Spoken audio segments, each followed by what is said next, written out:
This is Chris and Michael. And we're from Expanded Awareness. Today we've got a very special guest, and I say that about everyone, but this man is very special to my heart. Mm-hmm. I've had some of the biggest, fastest transitions with him. Not transitions, shifts. Well, you transition my mind into thinking properly. Thank you, Greg. I'm very glad that you're here. Very glad you're here. So, Mike, you want to go ahead and introduce it? All right. So, this is Greg Joseph. He's internationally acclaimed intuitive healer and seminar leader.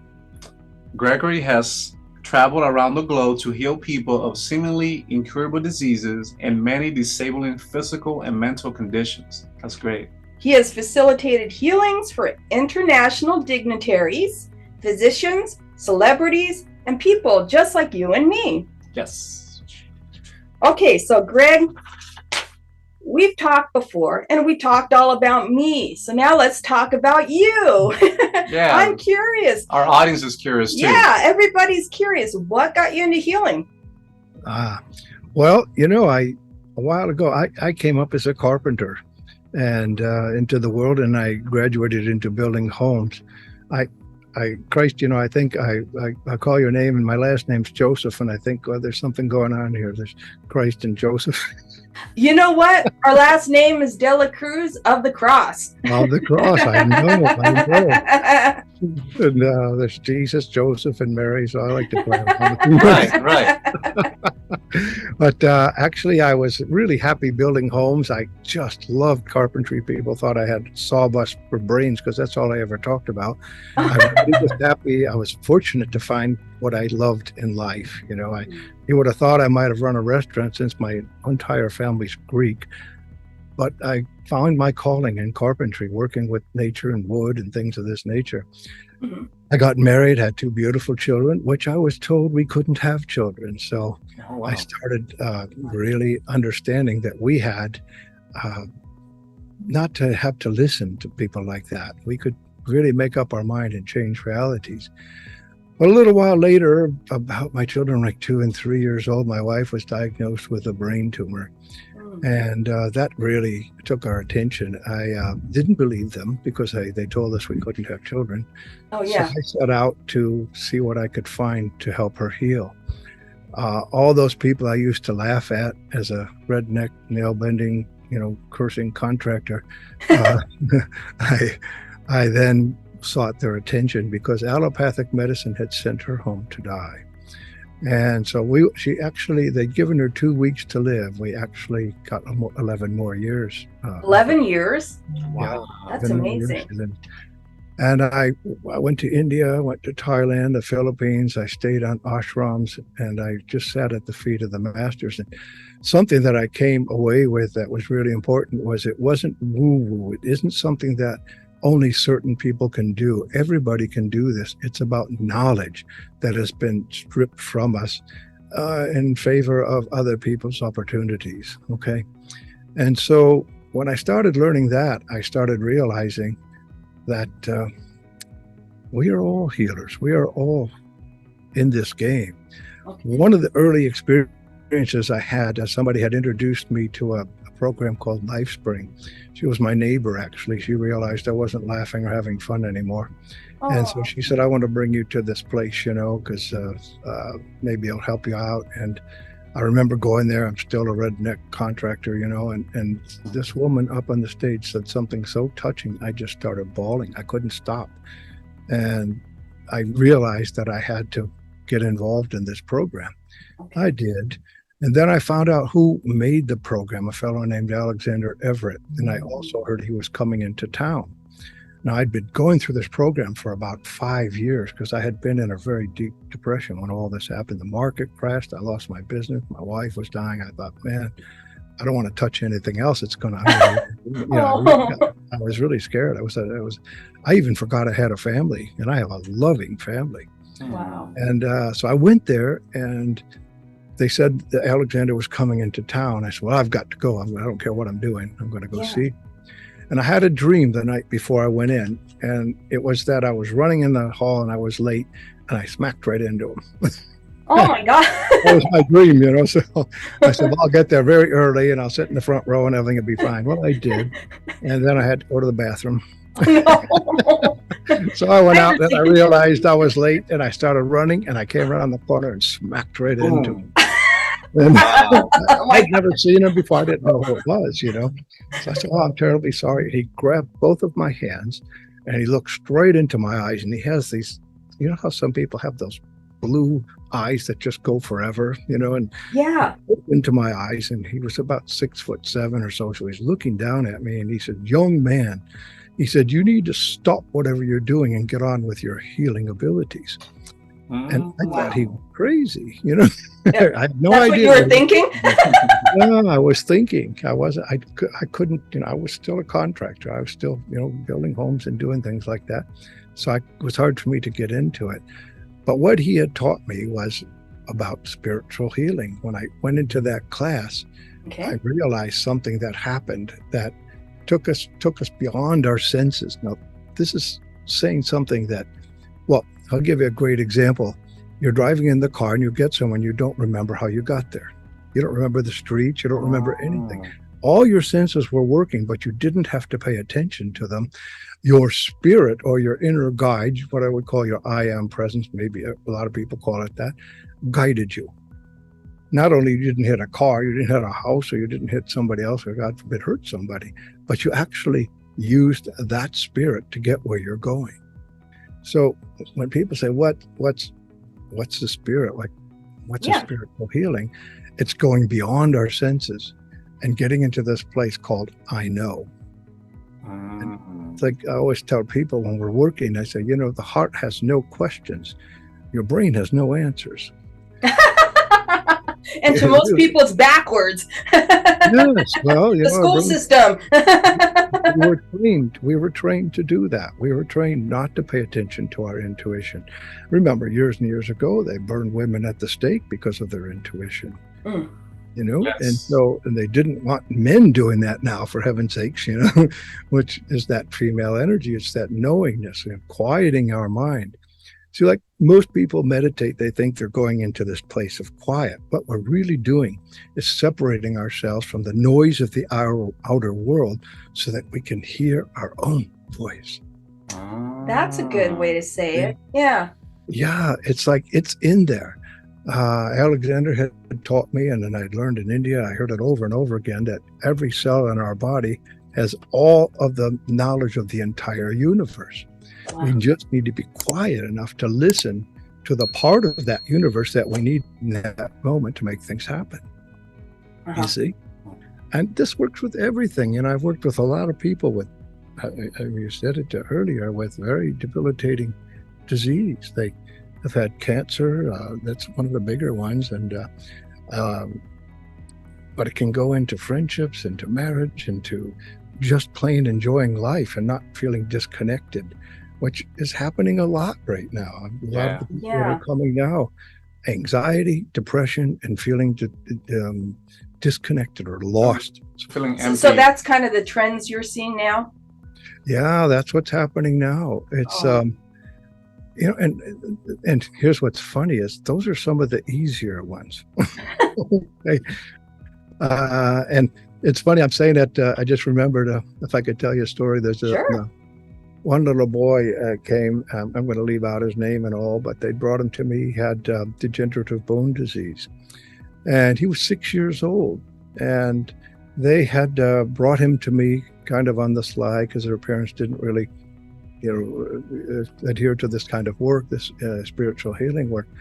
And it took them a long time to get in the house. I didn't know that his bones were already gone like 44%. And so they had to be really careful moving him. And he was the sweetest little thing. If I could hit him on the forehead and save my life, I'd have done it. He was just a sweet little boy. And what happens is we have experiences in life. See, children are much easier to work with than adults because we have less things that are taught to us, less things that are well-meaning, well-intended, but very ignorant people about the way things really are. Kind of like programming. Oh, yeah, their cup is empty. Yeah, really empty. So I discovered that his dad was an alcoholic, and his dad also would beat him. And he would beat him because he didn't want to shoot animals. He was trying to get his son to be a man. You know, he's 6 years old. He loves little animals. He might as well try to shoot a teddy bear, you know. Yeah. And it was killing him literally inside. So we talked a little bit, and make a long story short, he was just amazing. I showed him a lot of essential oils that I had, and he said, "What are those for?" And I said, "Well, they help you heal." And I didn't say anything else. And he said, "Well, how do I know which ones to use?" And I said, "You just pick some out. Why don't you put your hand over there and see how it feels? And when one makes your little hand tingle, pull it out." He pulled out 9 oils. I couldn't have done a better job. Really? Intuition was just right there, right on. Now, but he's in doctor's care, so I've got to be very careful. So I put the oils on my hands and just held his feet. And we're talking. And I said, "You realize you have a choice not to be beaten, you know?" And we went in a conversation like this and many others. And when he got home, now I got this story 10 years later when he was 16. He got home and, I'll back up just a second. I was visiting some friends in Oklahoma, which is aunt and uncle. Okay. And they said, "Do you want to see him?" And I said, "Sure." And they both started laughing. I said, "What's so funny?" He said, "Well, he's that big bruiser mowing the lawn outside that you just passed. He's bigger than you." Wow. And when I met him, no signs of deterioration? None. He went to, after our meeting, he went to the doctors a week later to get his hips measured because they were going to have to build new hips for him. Wow. And his bones had already grown back 88%. Wow. They sent me the x-rays, and between then and he was 16, his bones completely grew back. And I heard not too long ago, he's got 2 children and a beautiful wife, and he never had to not have an operation. So Greg, so is this what you did on that kid? Is this what is called spiritual healing? Yes, it was. It was very much so. Most of the work that I do doesn't have words. It's connecting at a very deep level. Now, with this pandemic and things, we had to resort back to words. And I actually heard a voice that told me about 8 years ago, said, "Start using your voice." And then I remembered Alexander told me, he said, "Greg," he said, he called it my gift at the time. He said, "You don't need to say anything you want. It's your voice that's doing the healing." And I said, "Well, how does that happening?" He said, "Well, you're accessing past your thinking. And so we're tapping in together, and it's the vibration of that tapping in that's causing the healing." Now, having said that, I mean, it's difficult to say, well, this is exactly how it works every time, because it's different every time. Yeah. Sometimes they come and they're sitting on or laying on a massage table, you know, and I'm just working energy. And those seem to be the most powerful occurrences that have happened. People have gotten, well, I've had several people out of cancer. Of course, that little boy with bone disease, you know, Lyme disease, things that people say you can't do anything about. And since I had gone through depression, I really knew about it. So I had that kind of energy. And then the energy that helped me get out of it was the most important energy to get them. Okay. Like people say, well, you know, what can I do? To come in, you know, to this healing. Yeah. And what you really need to do is just empty yourself out. Just be quiet for an hour or two before, as long as you can. Don't interact with anything. Don't listen to the radio. Don't get on your computer. Shut your phone off. And if you can, get out in nature. Listen to those vibrations. Let those things permeate your mind and your soul. And just be quiet and come in with no expectation that anything's going to happen or not. I'll tell you, what I really think is that when they decided to come for a healing, that's when they started healing. How do most people find you? Like most of your customers and clients, how did they find you? I used to travel a real lot, and I would go to different seminars to learn. I was just insatiable. Like I said, I was looking for the masters, and people would meet me, and then they would hire me. Then I had it evolved that they said, well, you should come to our town. You should come to our town. So I said, well, you know, put, 25 people in a room and I'll come, and they did. So I was traveling to like 6 cities 3 times a year. And that would usually blossom into greater travels, like I'd say, I'm going to be gone for 3 months. It'd be a year and a half before I got back home. And Wow. another thing to find out, and I'd go to work with them. Now it's I have to make sort of a presence on online a little bit here, and just so people know where to find me. But pretty much it's word of mouth. That's where almost everything comes from. Mm-hmm. And shows like this, this is such a beautiful service because it helps to bring people like myself and yourself to the public eye, and this is what's needed. It's focusing on. You've probably heard this a million times, but maybe I'll say it a little differently. Whatever you're focused on is what's going to happen. So if we can focus on this joy and bringing each other forward and sharing our strengths of our energy with each other, we're going to then become healthy. We get these, it takes a little bit of work because, you've been practicing who you are since you've been born. That's true, yeah. So if you're creating illness, you've got to practice something different in order to create something different happen in your life. And sometimes that can happen in one session, like with that little boy. Mm-hmm. So they say children are easier. And it does happen in one session with adults. Depends on each situation. So sometimes people might need a tune-up. Oh yeah, tune-up is a good thing. It's like you tune up your car, don't you? You clean your house, don't you? Yeah. We shower. Shower. Hopefully, once in a while, but if you don't brush your teeth, your teeth rot. I get it. Yeah. So your spirit needs the same attention. Yeah. We are bombarded. I remember I was one of 5 children, and we were kind of like the neighborhood house. And my father got one of the first TVs in the area and had the old rabbit ears on it, and we tried putting tinfoil on all these things. Eventually, we had to shoot fingers to see who was going to hold the antenna so the rest of us could watch TV. Oh, no. So someone had to hold. But you see, our bodies were a better antenna than what had been produced technologically. What makes you think you're not that antenna when you're not holding on to that TV? So we're getting bombarded, 24/7. Radio waves, sonar waves, all kinds of pollutions. The last I heard was over 280 pollutions, and that was years ago. And we're just getting bombarded. We need to keep ahead of that.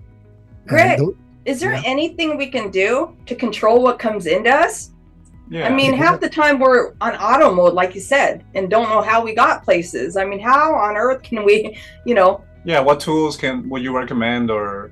This is going to sound funny, but it works. It's when your mind is, on autopilot, right? Okay. Yes. You have a subconscious mind and a conscious mind. Your subconscious mind's primary job is to preserve your body, but it makes relationships that a lot of times don't make sense, and it sends you off in different directions. For example, I'll make up something silly. There's a green frog, hopping down the road, and there you look up and there's a green Christmas tree. You look back down and somebody ran over the frog, and so there's death. And every Christmas you're sad and you don't know why. That's your unconscious mind. Wouldn't it be nice to know what's going on there? Yeah. So meditating, what I call centering, you get in, you leave those outer bodies behind, your mental, physical, and emotional bodies behind, and step into the higher spiritual realms. And then find yourself, your angelic brain, your causal body, where things are actually occurring in life. It's your unconscious mind. Here's how simple it happens. You say, and I just talked about this in another blog the other day. People walk around and say, oh, that happened. I'm sick of this. Isn't that the way it always happens? You're programming your unconscious mind, because your unconscious mind needs directives from your conscious mind in order to function. So I tell people, don't say, I'm sick of this. Say, I'm well of this. That makes sense. Yeah. Yeah. Now, a real powerful tool is when you catch yourself saying, oh boy, that was stupid. Yeah. Well, you just called yourself stupid, right? Your unconscious mind goes, I can handle that. Oh, no. So a real quick thing to do, and this is so empowering. I'm telling you, this literally is one of the big keys that saved my life. As I told you, I was in a really deep depression, and I was I remember I would look in the mirror, I wouldn't see myself. I refused because in my mind's eye, I looked like Quasimodo or something, and I was this awful Aw. creature. And I was stunned one day when I finally looked in the mirror, which I had to do almost every morning, and actually saw myself. And then I ran out. I was so, I didn't know what happened. It's so, when you're in a depression, down looks like up. I mean, it's everything's discombobulated, And I knew I had to do something. So I went back in and I thought, I need to forgive myself. Now, on a high spiritual level, we're all divinely led, so forgiveness may not be necessary. But at this 3D level, I found it to be very effective. So I would say you put your left hand over your heart and you say, I forgive myself. And you put your right hand over your left hand, you say, I love myself. Now, when you ask people to do that, you will see what happens on their face and hear their voice. You'll see things like, I forgive myself, Oh. And then they go, You don't believe it? and then they mumble the other.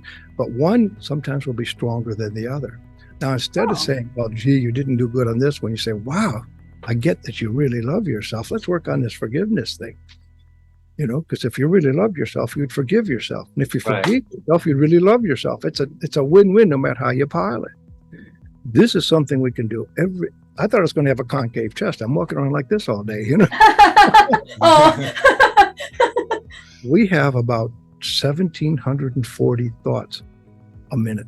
Oh my, whoa. It's just science. I don't know how they figure that out, but they do. And Dang, Greg, we're really intelligent. yeah, Not that many thoughts. how many of those thoughts are extolling your virtues, and how many of those thoughts are self-criticism? Okay. Oh. And so when I went on autopilot, I just started doing that. I forgive myself and I love myself. Because I didn't know what was in there. I wasn't listening. Okay. We're so distracted. Everything is a purposeful distraction. Okay. It really is. I mean, the advertisements and things. Now, just like advertisement, this is where it comes from. Your unconscious mind needs repetition in order to create a new habit. Ah. So you see how important your subconscious mind is, and your conscious mind to direct it. So without even knowing, you're getting programmed. Yes, you're programming yourself. Now, here's the thing.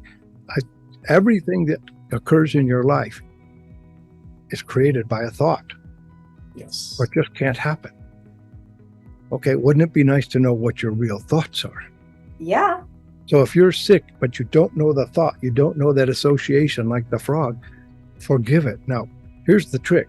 When you say, I forgive myself, it's not just for this moment or stepping on the dog's tail or being angry at somebody.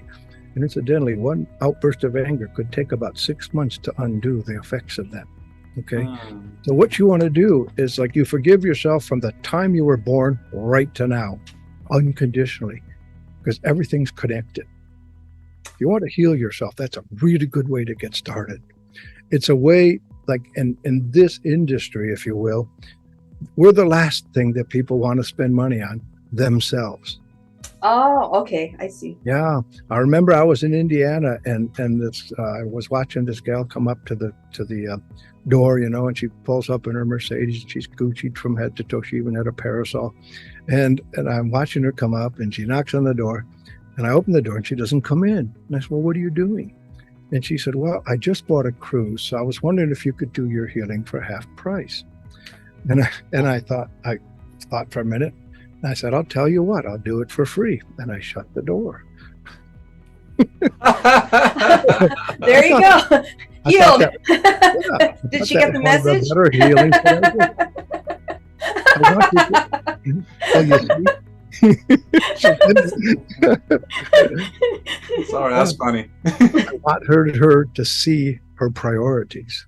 She's dishonoring herself by saying a cruise is more important than her personal health. And now she wants to dishonor me. You see how it snowballs. Yeah. Okay.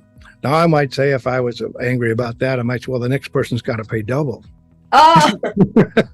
You see, and I'm making up an extreme example, but this is the way it works. So you really want to establish your boundaries like this, to not let people infringe on your values. And one of your values should be like, I honor my heart. I honor my heart's song. Okay. And don't let anybody ever tread on that. If something doesn't feel right, don't do it.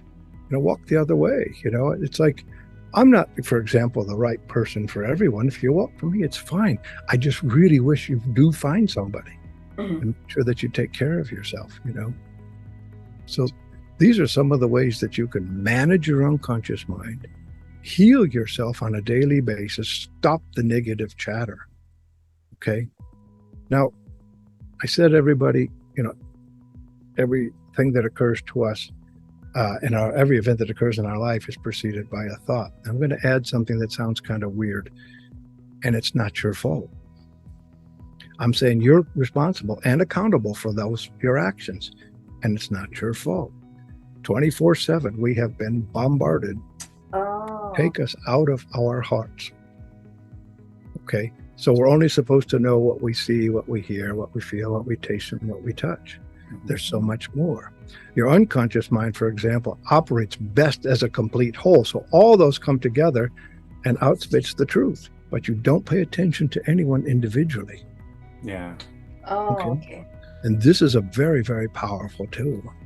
It's a great tool. Like if you start feeling overwhelmed about something, no matter what's in your head, there's another really powerful thing to do. Just imagine those thoughts going into the center of your head, and they all come together as one big thought, just like the all and the everything, the one big universe. Like if somebody's overwhelmed, they have too much going on in their head, then they can just imagine everything coming to the center of their head. Yeah, go right to the center of your head. Or if it works for you, say, I'm going to put this on a cloud and say, well, I'll deal with you later. Image, you see, is extraordinarily important. We think in images. Our unconscious mind is actually extremely graphic. So people say, I got this wall, and they go like this, and boy, they just created this wall. See, I've got these blocks. Well, what do blocks look like? Okay. And bricks, yeah. Yeah. And so you are your whole body. Exactly. You asked me earlier, what can we do in certain circumstances to help stop these radiations? Let's just say you could envision this beautiful, there's this beautiful shining little light in the center of your heart. And take a moment, close your eyes, and just expand it, and expand it again and again. And pretty soon it makes this beautiful shell like an egg around your body. And then place like this platinum blue, around the edge of that, or it even maybe infiltrates the whole thing. You could even add little gold if you like. Yeah. It sounds too simple, doesn't it? It does. But it works. And here's why it works. Because you told your mind it's going to work. See, this isn't woo-woo. Look at if awful things are happening, who told those to work? Yeah. Okay. You see? Okay, and here's another thing. It's common sense. Yeah. Yeah. It really is. But see, we're so boxed up by all these, advertisements and distractions that common sense doesn't necessarily come to the forefront. It's we get triggered so fast. Yeah. Okay. It's something triggers us and we have these immediate reactions. So what you want to do when you feel triggered. Yeah. Okay. You're going to do this before you get triggered again. I would tell everybody to do this. Sit down and write your top 10 values. Could be close to God, could be truth, could be my friends, could be a Mercedes-Benz. I mean, whatever means something to you. Okay. I always throw the Mercedes-Benz because I know in construction, when I have a secretary and a Corvette and an office, I'll know I've made it, So that was my definition of success then. Oh my gosh. Okay. So the problem was when I achieved it, then I kind of was coasting for a while. That was my next question. How did it make you feel? You work so hard, you finally achieve it, and then what? Yeah. Well, here's the thing. At that point, what's happening? You're being delivered another message. There's other Oh. values to get into. Okay. So, for example, I have a value of family. All Okay. right. So I made sure that the work I was doing was around family for a long time. Now, if somebody takes me out of that environment, I'm less likely to look at doing the job or even doing it properly. It throws me into an overwhelm. I don't feel well surrounded or well protected or well supported. See how it works? Yeah. So it's kind of people, as an easy way to say it is stay in your lane. Okay, well, what's your lane? How do you find that out? There's another way to stop this overwhelm. Okay. You've got to be quiet and find out what makes you happy. You just got to do it. I mean, you've got to take the time. Go into nature. Gymnasts, they do this. They measure their brains while they're doing their performance. There's nothing Okay. going on. Their entire body, well, you see, their entire body is operating as one. There's no big neural firings in the brain going on. Yeah.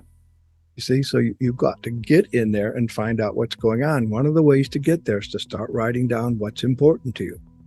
Like my daughter was a long time ago. She was dating this fellow, and she was on a cruise for her college, an archaeological dig. And the fellow that was supposed to run it got ill, and so she ran it. And she met this other fellow, and they started had a relationship. And so he comes back to the United States to visit her and all. And so, hey, what do you do? He says, well, I surf. I said, well, yeah. What do you do? She goes, yeah, I surf.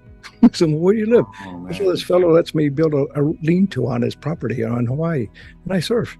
I said, okay. So I whispered to my daughter, I said, you're going to be the breadwinner here. You realize that, you know? Oh. And then after a while, they broke up, but they stayed friends. Guess what? He teaches the Navy SEALs how to surf now. Wow. He didn't let anybody dissuade him from his true joy. You see? You know what, Greg? That reminds me. One of the questions we get from a lot of people is they're good at their job. They go to it every day, but they don't love it, and it pays the bills. What would you tell them? I tell them, if you're working at a job that you don't love, you're burning yourself every day. Okay. You're a time bomb waiting to happen for illness. So we all know stress, one of our biggest causes. And what mindset must you be having to drive yourself to work every day? What do you think of yourself? Going to some place that you hate. Oh, What is going in your mind such that you could continue to do that? So I would suggest, and I do this with a lot of people, and we get in there, we find out what's going on inside. Okay. Set it aside and look at what makes you happy. And it could be the simplest things. We bypass it because we're so conditioned to look at what doesn't work rather than what does. Well, yeah. So people that love children, for example, they should be getting a job dealing with children. I have a friend in California like that. She loves music and dancing, and she loves children. Okay. She does both now. She teaches them at the schools, music and dancing. Wow. It's one of So the she found something that makes her happy and fulfilled? Yes. And she made it through the entire pandemic. Her classes were in person. She called me. She said, what am I going to do? And I said, well, let's practice online. It seems That's a that's a benefit. People are complaining about these times, but more people are working from home. People who are introverted, who don't like to go out. I mean, so many opportunities have come too. Yeah. A lot of more clarity people got. Yes, it was amazing. I mean, I've done more reading, I think, than I've done my whole life. I'm not sure it's a good thing yet, but we'll see.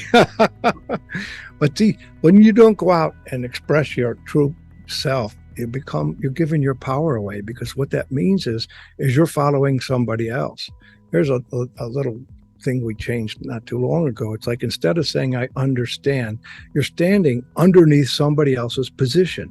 I'm understanding. Okay. Yeah. So we changed that to understanding. I understand you, Greg. That's nice. It feels better. we say things automatically, but we don't really give thought into it. Like, what are we really saying to our subconscious? That's right. So, for example, you want to start feeling powerless. You could say something like this: boy, I got into a relationship with this person, men, well, can't trust them. I trusted them. I hear that all the time. Okay, I trusted him and he broke my heart. Or I trusted her and she broke my heart. And my first question, I said, define trust. That's a tough one, you know? Yeah. So what's the more logical thing to do? See, I'll tell you how I handled trust. And this is, to me, it was really powerful. Okay. It was, I don't trust anybody. I don't trust anything. I don't trust my grandkids. I don't trust this chair I'm sitting on. I definitely don't trust roofs and floors. I've fallen through them in construction. Yeah. I don't trust the tree behind me or the wind. And people say, well, oh boy, you must live in a cave somewhere. I don't trust caves either, you know. Are you a hermit? Yeah. I trust myself, what I know about you, what I know about trees. It just happened the other day in California. A big wind came by and knocked this branch off and fell very close to us. You see, there's a swinging branch there and there's a big wind. I trust what I know about those two things. So we're not sitting under the tree. Got it. Got it. So it's huge, but you start trusting somebody else. Say, I've put my trust in you. What's in here then? It's like you're giving your power away, kind of. Bingo. Right on the numbers. You see? And so if you're, go back to this job thing, because this is a big one. Yeah. Like so many people don't stop to think of what they would truly love to do. Maybe this story will help. There was a dentist that kept coming to the seminar, and he really got inside. He always wanted to be a saxophone player. He was good at it. He wanted to do that for a living. And he just said, to heck with it. He got really focused. He became a saxophone player, and he just worked at nights like that. And they had to sell their house and downsize. His wife and the children were furious, you know.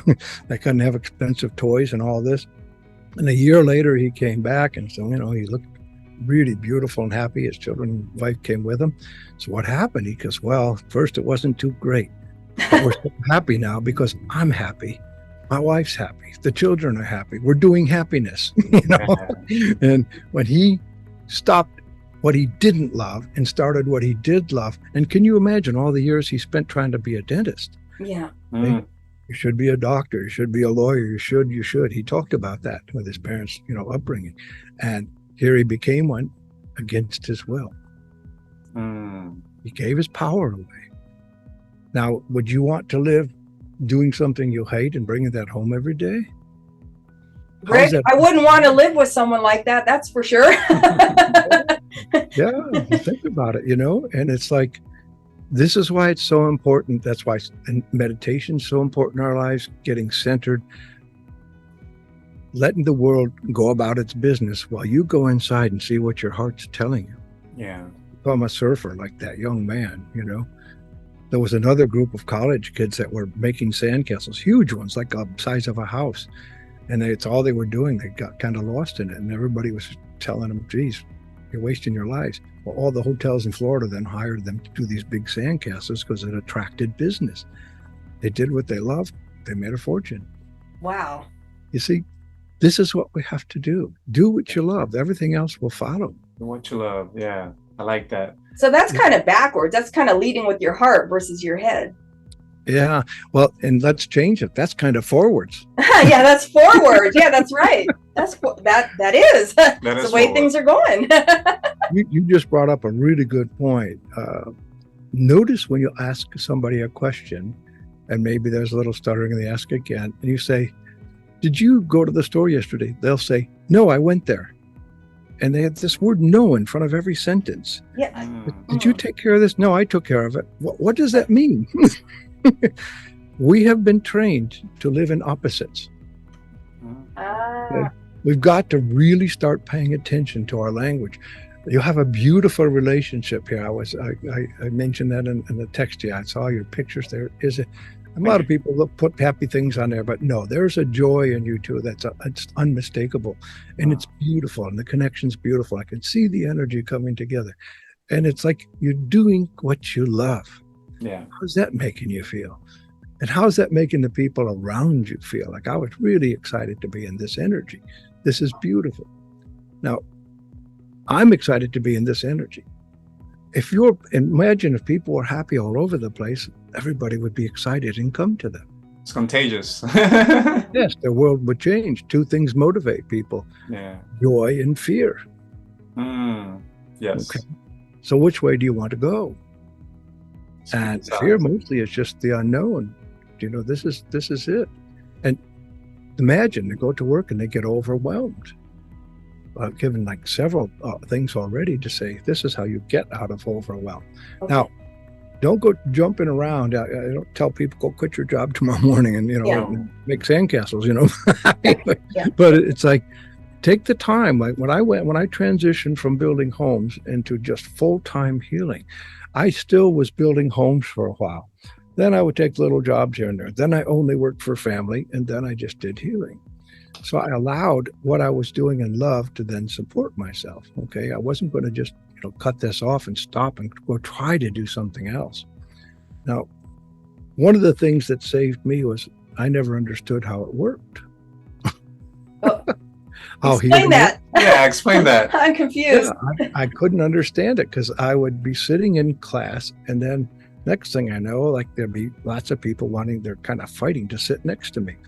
And I asked this fellow next to me, I said, what are you doing? I said, you guys are kind of, he said, we're talking. Everybody feels good when they sit around you. I came out of such a depression that this was like a major slingshot into a beautiful world. Okay. And I was all in. Mm-hmm. I would walk out of this class from my teacher, they were just floating. I barely touched the ground till 3 months later when he came back, And people could feel that. They could feel it, yeah. When I was in India later, this happened again. I was walking, I had the great fortune to be in close proximity to this master. People came there, Sri Satya Sai Baba, they'd been there for 20 years and never got to be with him. I mean, you're in a big group, but there's tens of thousands of people there. And because my son was there with me, I brought him, and at every place my son was, this guy would show up, So I got the message, spend more time with my son. See, he wouldn't tell me, but I had to figure it out, Yeah. I got to see him. Okay. And one day he hit me under my rib, he just kind of went like that. And I could feel like my heart just like turned over or something. And I thought, well, my rational mind started, making nothing out of it. And I walked away from there and nobody knew where I was coming from. I'm walking on the sidewalks, tens of thousands of people, and people came up and said, you just saw him. He touched you, didn't he? These people knew. And we all have that ability to know if we just be quiet, if we just go inside. This is another way to alleviate overwhelm. You've got to become the observer. Mm-hmm. I tease with this a lot. I say, I'm from New York, and we tease around the accent, and somebody triggers you, and you look at them and you go, well, that just happened. Forget about it, Yeah. You just have some fun with it, It's like, wow, that just triggered me. Now, what triggers most people and sends them into overwhelm is that they think, well, let me ask a question. Can you hurt somebody with your words? Mm-hmm. See, if they allow you. Bingo. And can they hurt you with their words? If you allow them. You allow them. See, this is where you have to be careful. People say things and I go, geez, they really don't know me. I got written up in the newspaper in upstate New York, 4 pages, which ended up in a fake, a charlatan, an antichrist was the last words they used, Really? Whoa! And this is a community where I used to ride my go-kart around on the street. My mother knew before I got home. Oh boy. and sometimes dogs just bark in the middle of things, They're drawn to you. Oh, man, I can't believe that's happening. I could be out here for days and days and never hear that. Can you hear me okay? Yes, we can. Yeah. I we barely hear the dog. Okay. Oh, good. Okay. So, geez, it took me off now. I forgot where I was going here. When you were written up in the newspaper. You were upstate newspaper. So I thought I'm just going to lose everything here, And then I thought, people that know me know better. 2 years later, same newspaper, different reporter, ended up with walks on water, just like Jesus. I was more afraid of this one. That one scared me. Okay, so what did that tell you? I needed to run. No. Well, here's the thing. I'm still just me, no matter what they thought. Okay, that's the thing that I really learned out of that. And here's what's a statement on what's going on in the world right now. I actually got more work from the first one. Isn't that interesting? The negative? Yeah, because remember, we were talking just a little earlier, we've been trained in this negativity. It resonates, and you need to bust out of it. If you don't want to get overwhelmed, you've got to say, hey, step back. I used to do this a lot. I just imagine myself going backwards up in the air, and I just look down at them and I'd see myself and everything in my mind's eye, and you don't have to see it physically. Okay. Because some people feel things, it's kinesthetic. Some people see it. Some people just know. Okay. And so however it is for you, when you've commanded your unconscious mind, trust yourself that command is in motion. I think that's the most powerful statement you've made. Trust that it's in motion. Yeah. Trust Can you yourself. Check? No. Double check? No. And sometimes it takes a little time. Remember, you've been practicing who you are since you were born. So you've got to start practicing this other thing. You can't maybe just do it once. Sometimes it works. But wait a minute, I used to do that, And I forgive myself and love. I don't have to say it anymore. It just came natural, you see. Yeah. It's just after a while. And then after a while, it's happening in my mind's eye, at my heart. I don't have to use my hands. But you'll notice it when somebody's really hurting. Tell them to do that. Say, hey, I forgive myself. And I trust myself. And I love myself. And if you have a particular pain somewhere, do it right over that spot. Oh. You'll be amazed at what happens. I have something else to share with you about that. I learned it from Sai Ma. And she taught us this thing where if you have a real pain someplace, okay, and you imagine in your mind, your imagination is more powerful than anything. It's just the way it is. Yeah. And I say things like that's just the way it is. I'm not going to bother to explain. See, I don't really know how these things work. Okay, but it's how it is, though. Yeah. The less you know, think, the more you know. Okay. Yeah. So it's like, put this thing into your consciousness, like right now. I am healing myself right now. Okay. And here's what she taught us. She said, pretend that pain is these lead balls, in your leads, little lead balls in your wherever it is, your hip or your leg or wherever it's hurting. And she goes, now imagine your hands as magnets, the most powerful magnets in the whole world, and you keep on that. Oh, these are the most powerful. And you'll actually start feeling energy in your hands.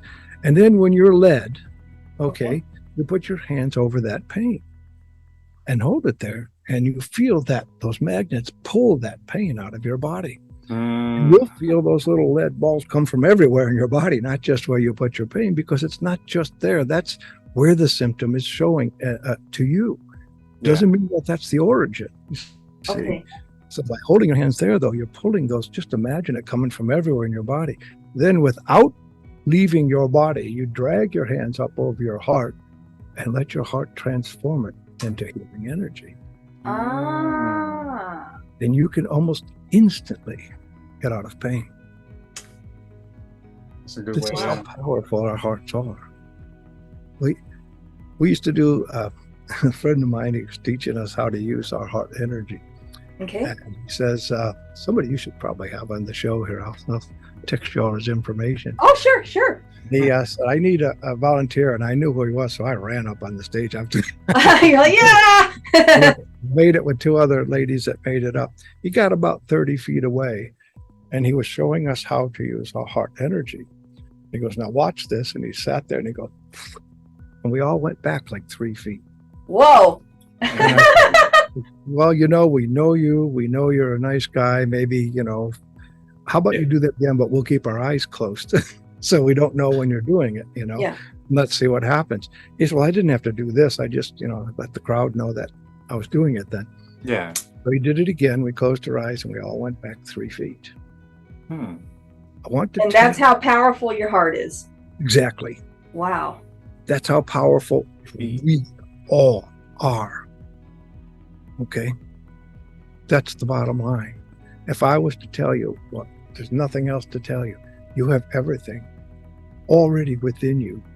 every single pharmaceutical, every idea, every methodology to do anything that you want to do. It's already there. And we just have to be quiet enough to hear it. Set your values, you set your intention, and then watch your unconscious mind put it to use. Yeah.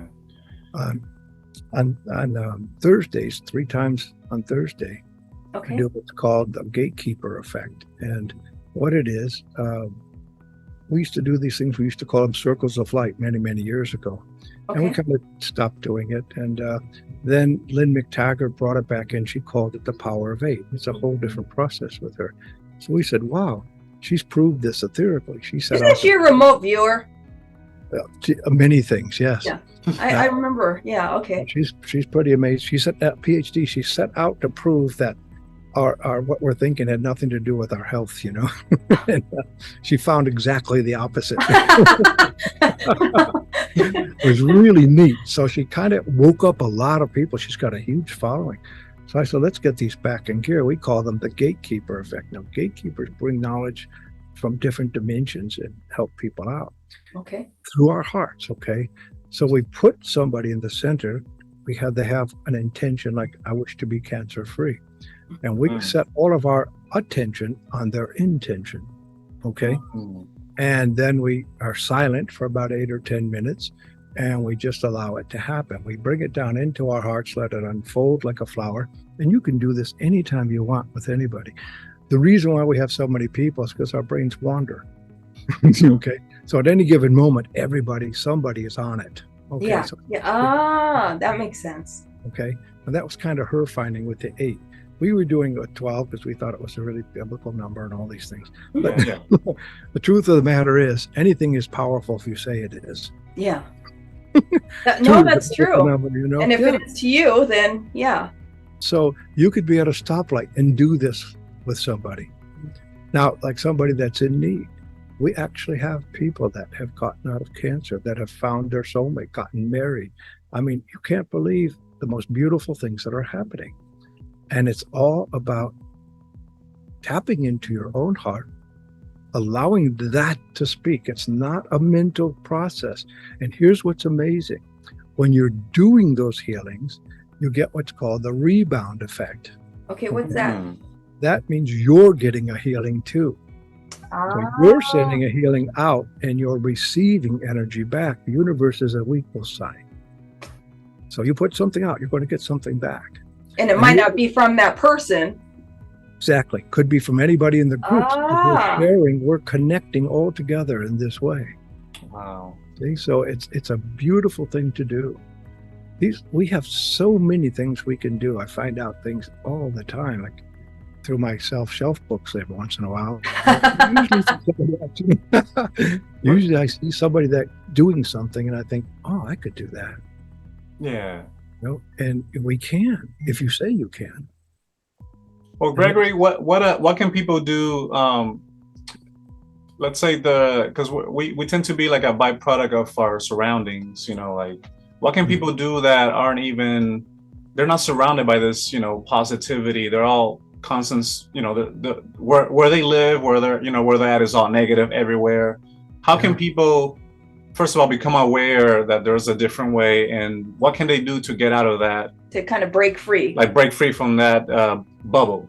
Yeah. I don't recommend what I went through. Okay. I mean, and that's why people go to you, because you've already done it. It's usually like, you know, pain, misery, and despair gets people, you know, to move. Okay, joy or fear or pain is what moves people. Yeah. Okay. If you want something different, you've really got to step out and do something different. If you're living in a high rise and working in the office downstairs, you've got to get out and touch the earth. Yes. Start getting some different vibrations that are going on. There's simple things to do, but you've got to know what you're doing. Yes. It's simple sometimes as drinking a glass of water and feel it going into every cell of your body. Just let yourself go in there with that water and let everything become calm and you know, connected and together again. Because we're getting fragmented. We're losing I can't tell you how many people I come in, I measure their souls and they're like 20%. Oh, they're not in their body? No, they're just not there. And it's just like I say, I trusted you. Well, they've just left a void. They've put their power someplace else. So you've got to call back in your power, like physically do it, mentally do it, say it out loud. I'm bringing my power back together here. Now, you said something that's difficult to answer. It's like, how do they find, first of all, because I know the darkness I was in, I couldn't find anything. My neighbor came over and you know, what I was thinking, she was gorgeous, and I said, oh, finally. The universe knew what would wake you up. God sent me, yeah, God was way smarter than I was, and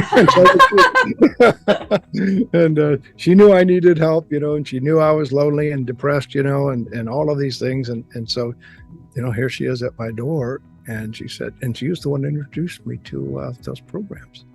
And saved my life. I mean, literally, that she was like the angel sent from, I don't know where she was sent from. I don't know. She came into my life, Yeah. And see, that's the thing. I don't get hung up on where'd you come from, why you're here, this kind of thing, Yeah. Of course, I had ulterior motives, and my mind was very quick at that time, and, Yeah. Oh boy, we're going to go out, And no, she tricked me really good.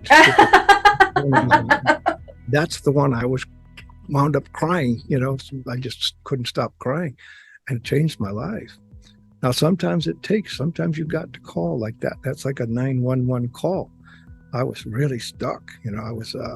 I couldn't make the car payment. I couldn't make the payment on I was living in the basement of one of my subcontractors' condominiums.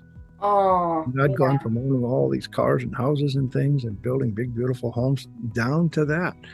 I was afraid to touch anything. And boy, that changed. And I'll tell you, within a week, I started getting contracts again. Wow. And that's it amazing. Paid for my car payment, it paid the mortgage, and it paid the class, the first one, not a dime more. Good job. And I thought, this stuff really works,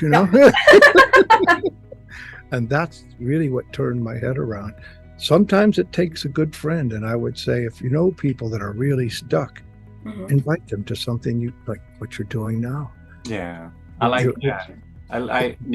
That's exactly why we're doing this, is basically to bring the ideas and to help people, because this is what we're being called to do now, especially nowadays with everything going on. Like, he's a barber and I'm a hairdresser, and we hear this all day, and so we hear the same thing. So we thought, why don't we bring our favorite people on, and they can express different opinions and just open people up. Yeah. Say things like to them, say, do you realize what you're creating with your words?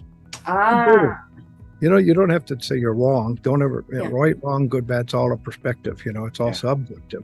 Lose those words, say, wow, my experience, we've been talking with these other people. You might want to listen in. Like, you don't have to do anything. Right. Okay? Yeah. Just listen in and see what you make of it, and call me up afterwards, and, we'll talk about it. That's one of the best ways to get people out. How they get out by themselves, boy, if that gal didn't come to me, I don't know. I might still be in that basement. I don't know. Greg, but some part of you must have wanted it, to attract that. Absolutely. You just didn't realize it. Exactly. I didn't know that. Well, Gregory, I know that you earlier mentioned about the story that they had about you, that you were, Antichrist and all that. On that note, I know that a lot of things that people are not willing to, like, they don't seek help, is because they're afraid of what other people might think. How can people deal with that? Like, how can people not care about what other people think so they can move on and heal themselves? Like, kind of stay detached, but still seem like they care about the person. I have, in terms of what people thought of me, and boy, people that grew up with me, I was the maverick in the family. I was always in trouble and staying out late, and riding my go-kart on the street. I was supposed to, sounds fun. pushing the limit for whatever reason, And I came across a statement probably about 8 or 9 years into it, because I took a lot of heat with this healing. Here I am, a redneck, nail-bending, cursing contractor, and all of a sudden I'm talking about floating around. I took a lot of heat for that, I was talking with some of my peeps, and we came up with a sentence. You know what you think of me is none of my damn business. What a good It's statement. not my business what you think. And here's the thing, and in turning that around just a little bit, I would be in a town. And they say, "We need you to move here. We need you in this town. We need you to come and work with us." Then they go home and have dinner. I'm supposed to pick up and move. You see? Yeah. Oh. It's kind of this mindless thought of do it for me. You've got to make up your mind. You're going to do it for yourself. Okay. When you decide you're going to heal, you're starting the healing process immediately. When you It's decide, just that decision, and then you'll start attracting things. Yeah, you're investing in you, not. Yeah. Exactly. Everything starts falling into place. And we always laugh. We say, and the booger of that is you can't turn back. Once you start knowing these things. Oh, once you open it? Yeah, they're so powerful and so much fun. And you look back and you go, God, I see what I saw was myself in depression. I'm not going to go back there. Yeah. Boy, that was painful. That was more than painful. I was checking out. It wasn't unusual for me to smoke like 6 packs of cigarettes a day. Wow. Well, you look fabulous. No, people don't believe it. Liking the hair, by the way. Yeah, we like the hair too. Yeah, I did that just recently. I thought, these women have all this intuition, and this is our antenna.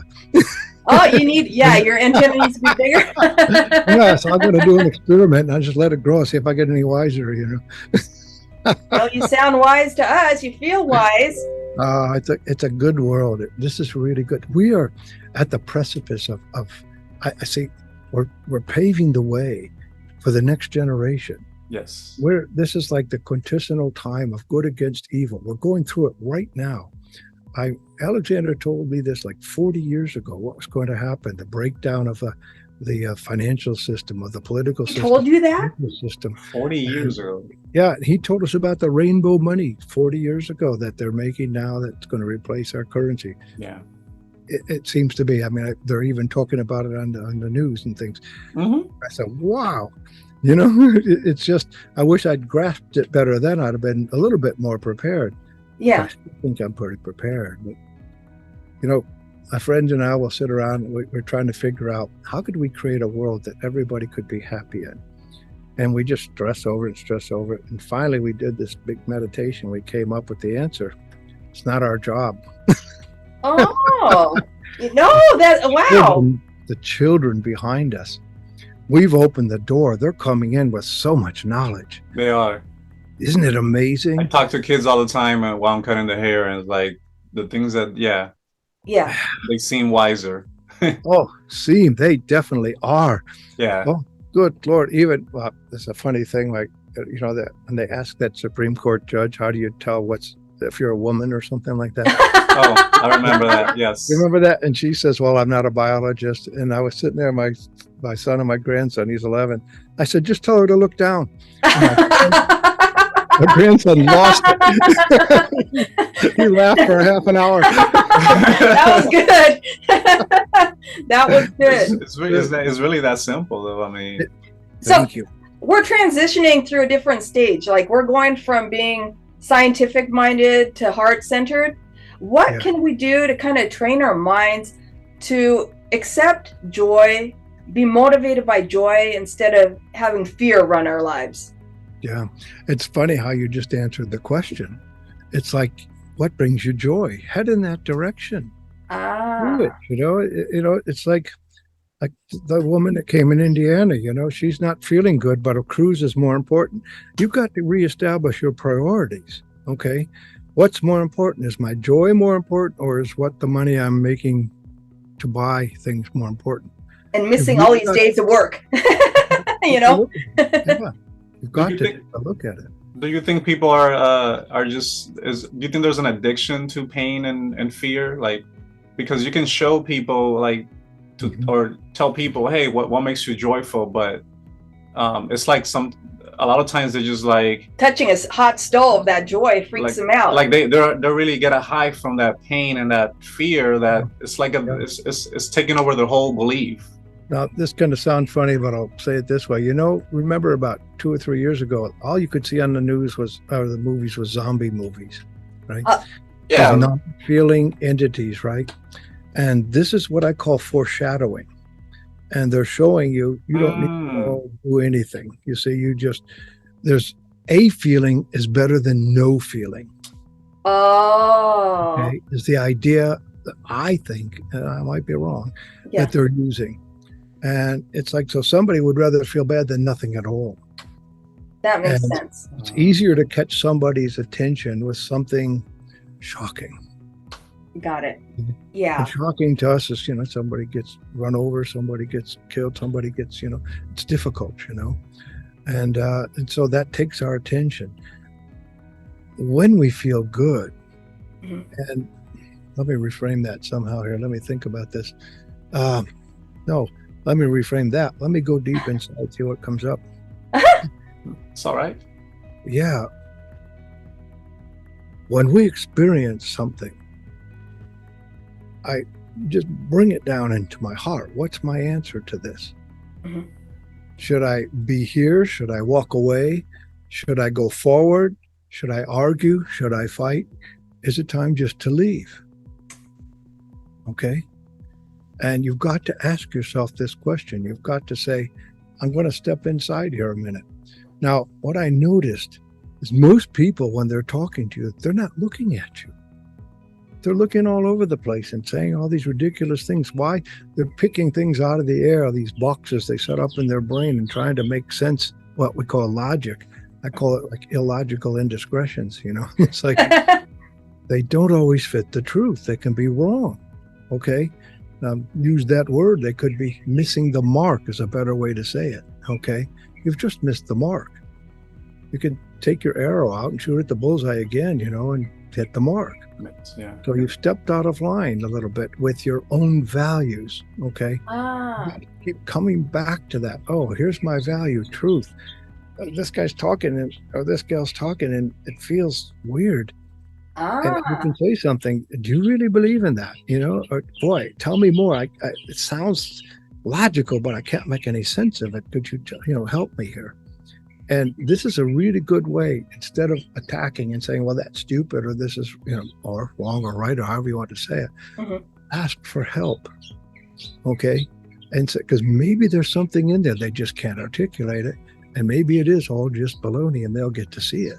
Yeah. Oh, they can see it for themselves as they're saying it. They'll say, whoa, what am I saying? That makes sense. Oh.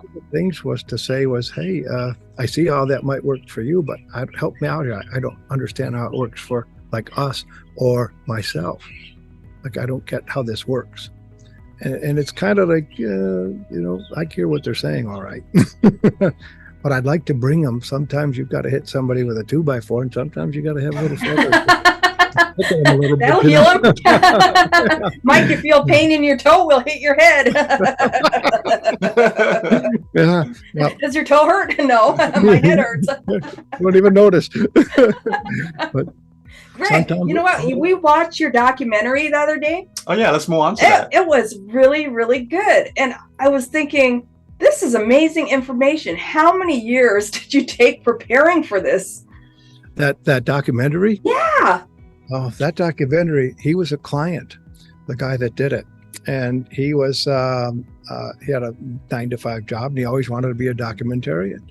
So he did what I had, this 3-month program he did with me. And he called me about a year later and he said, I want to do a documentary and you're going to be the first one.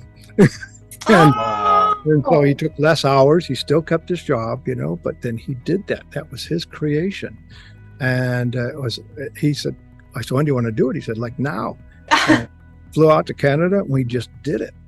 And there was one camera person, an amazing woman named Shoba. Okay. And she did all the editing, the shooting, the scenes, the whole thing. And he directed what needed to be done, asked the questions and so on. And we did it. I operate best when unrehearsed, just let's just see where it goes kind of thing. Build momentum. Yeah. And then she just egged us on, and she was amazing. She was really fun. And that's how we got it done. It was excellent. It was really good. We got a lot from it. I appreciate that. I really appreciate it because it was a lot of fun. We made it fun. And his wife, by the way, was a gourmet cook, so it was really fun for me. Oh, She took good care of us. But you see, all of our special talents came together. It was just so beautiful. Like Roger had a way of pulling information out. Shoba had a way of capturing it. His wife had a way of keeping us all nurtured. It was just beautiful.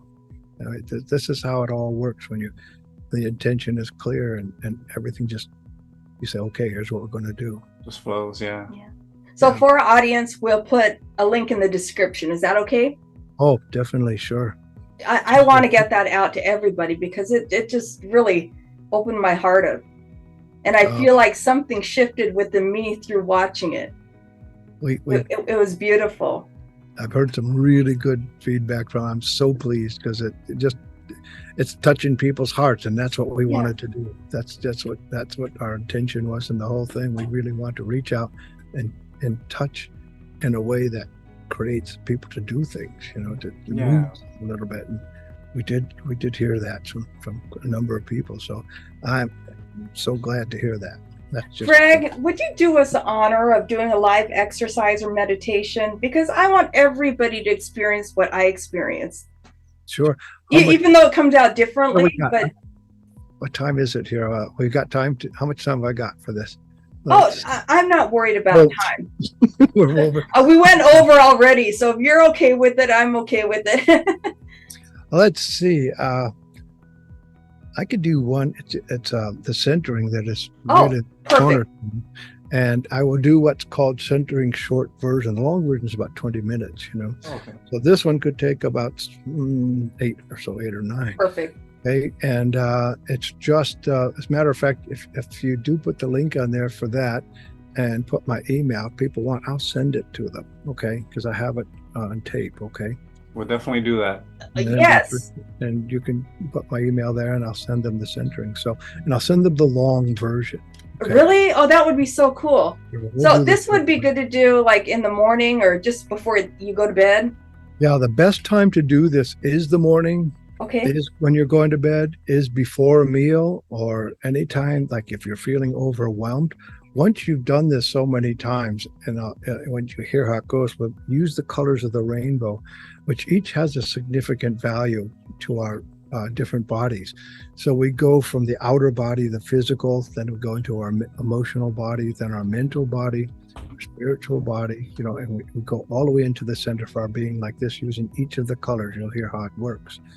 And when this occurs, you're using your brain to do it, which keeps it busy. Oh, okay. Oh, okay. And then to wind up in a place right in the center of your heart. Okay. So you kind of hear how this goes when we do it. When I do this, we'll have a little time of silence, and then I'll bring you back out. Okay. Now, after you've done this a bunch of times, like some people close their eyes, and it may even happen this time, they'll go straight to blue. Or they might go straight to purple or straight to yellow or something like that. And it's okay. You didn't do anything wrong. It just means that's the level you're coming in at right there. Okay? As a matter of fact, you cannot do anything wrong. A lot of people fall completely asleep with this because there's such a battle between their logic and their heart that it just wears them out and they fall asleep.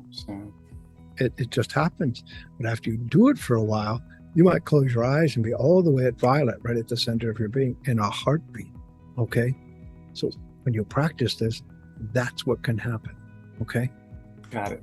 All right. You ready? Okay. We're ready. Yes. All right, then. So I'll take you all the way in. We'll have a few moments of silence, and then I'll bring you all the way back. Okay. All right, then.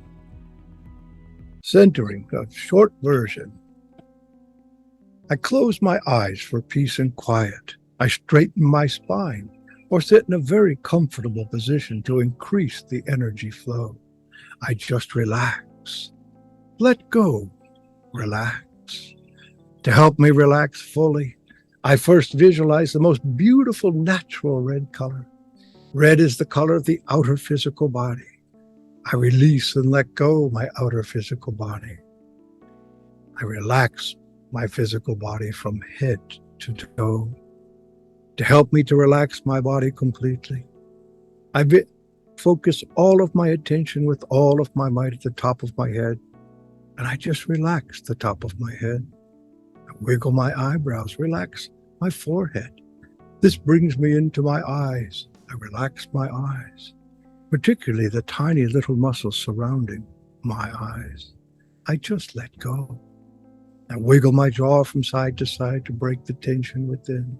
As this wave of relaxation pours down through my neck, I roll my head around, letting go all the stiffness in my neck. I lift my shoulders up high as that relaxation pours down over my shoulders and let them drop. And I feel the energy pouring down my arms, relaxing my arms, my forearms, my wrists, my hands, and my fingers. I bring my attention back to my chest area. With each and every breath, I relax my lungs more than ever before. I just relax. Let go, relax.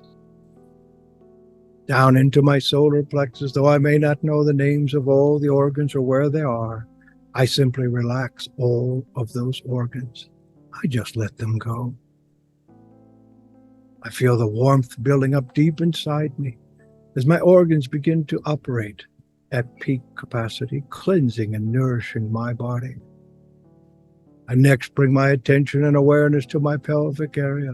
I release and let go all my reproductive organs. I just let go. Down over my buttocks and into my thighs. While my thighs are so relaxed already, I can feel the bones vibrating deep inside. I flex and bend my knees, letting go all the stiffness there. I relax my calves as that relaxation pours down through my legs. I even relax my shins. Down into my ankles, I roll my feet around, letting go all the stiffness and tension within. This feels so good to do. While my entire physical body is in a complete state of relaxation. Whenever I want to relax my body fully, I simply close my eyes and visualize this most brilliant and beautiful natural red color. Now moving inward towards the center of my being, I next visualize the color orange. Orange is the color of emotions. I release and let go all my emotional attachments to all people, places, things, and events in my lifetime, from the day I was born till now, and in past lifetimes. I even let go of all my emotions in the future, for I truly desire to be in the totality of the now. Whenever I need to calm my emotions, I just bring this most beautiful natural color orange to my attention. And this brings me farther into the center of my being as I visualize the color yellow, like the sun itself fills my vision. Yellow is the color of the mind. Should there be any thoughts there now, I just let them go. Maybe I put them into the center of my head.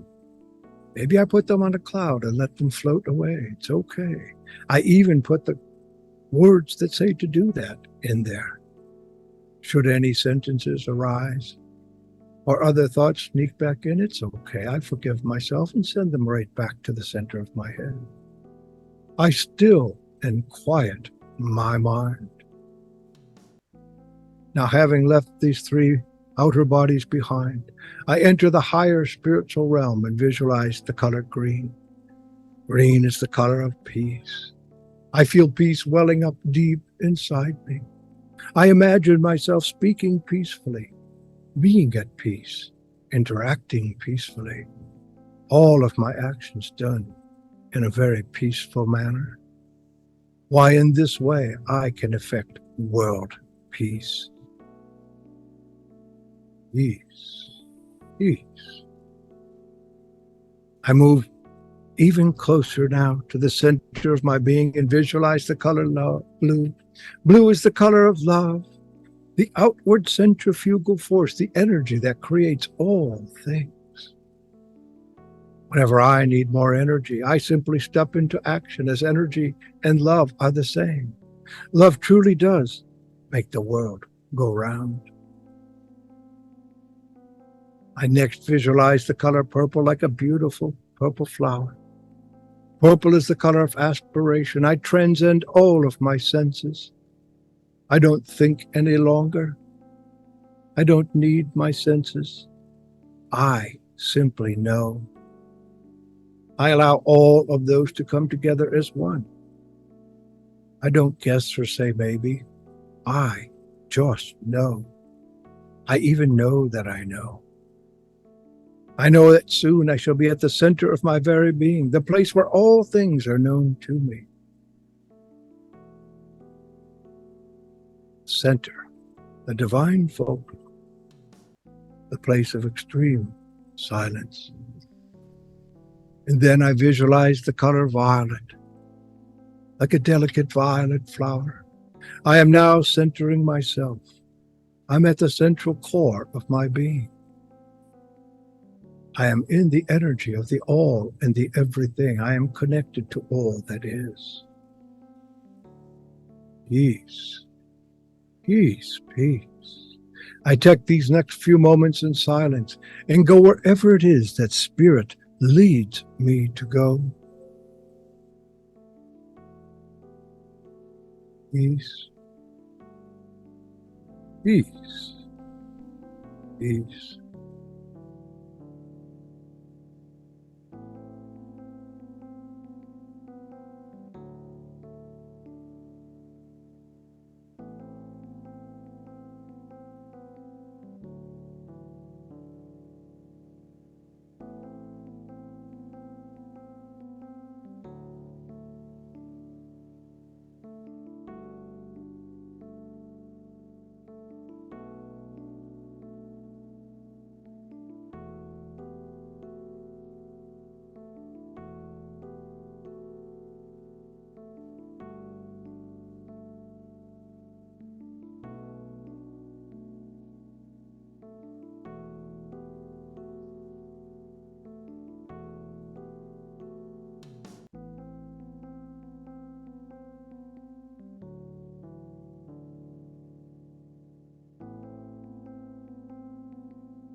Peace, peace, peace. I take these next few moments to complete my journey, as that is all the time that I will need.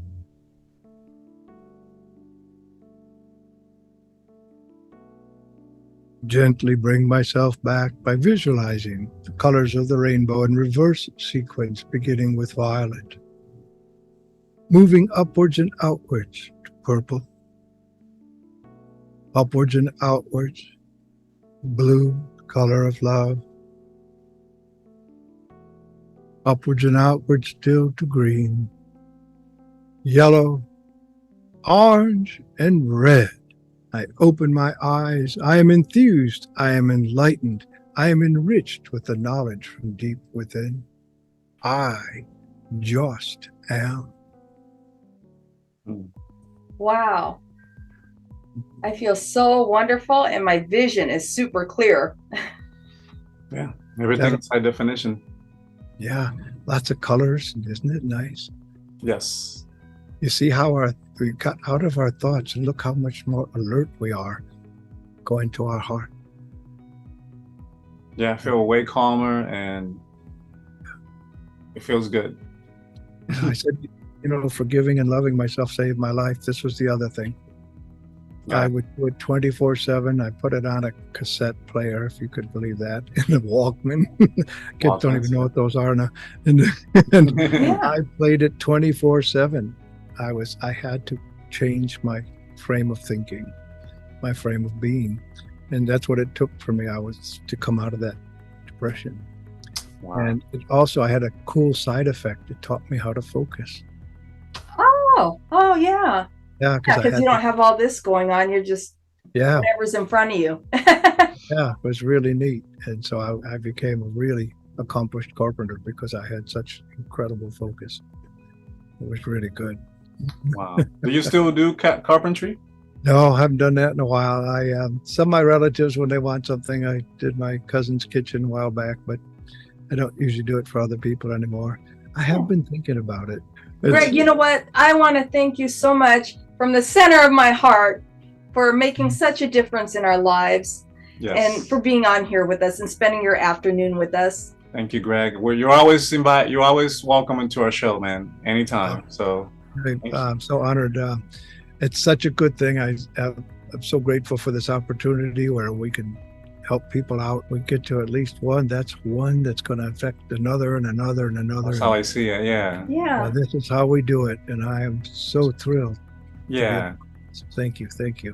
Well, thank you for your time. It's been an honor. And how do people find you? How can people contact you? Yeah. They can email me at gregjoseph.com. That's GREGJOSEPH.com. Okay. And, make sure I put that for this show, if people would like, I'll offer like a 15 to 30 minute complimentary. I'll send them a link if they want to contact me. And Greg, what did you say? I said I'll send them a complimentary link where I can talk with them for about 15 or 20 minutes. And that's so nice. That's what I thought I heard. Thank you. Yeah. Well, I do it to help people find direction and focus. And if I can then help them and they'd like to hire me to do something, then great. If not, they might find focus and direction to hire the person that works for them. It's fine. Gotcha. That's very generous. Thank you. Oh, yeah. This is, we want to keep this momentum going. Yes, we're going to keep this going. So you're watching this right now. You just heard him. He'll give you a complimentary 15 minutes, you said? Yes. Yeah, like a consultation. Like a consultation, yes. 15 or 20 minutes, and it's for clarity and focus. Sounds great. How do we wake people up? How do we help people out of overwhelm? This is a way to do it. Come on, be daring. It's just me and you, so nobody else is listening. Awesome. So we'll put that information down below in the description or anywhere on this video. And again, Gregory Joseph here, guys. Thank you. I love you. Thank you, Gregory, for being here, man. Bless your heart. Take good care. All right. Thank you.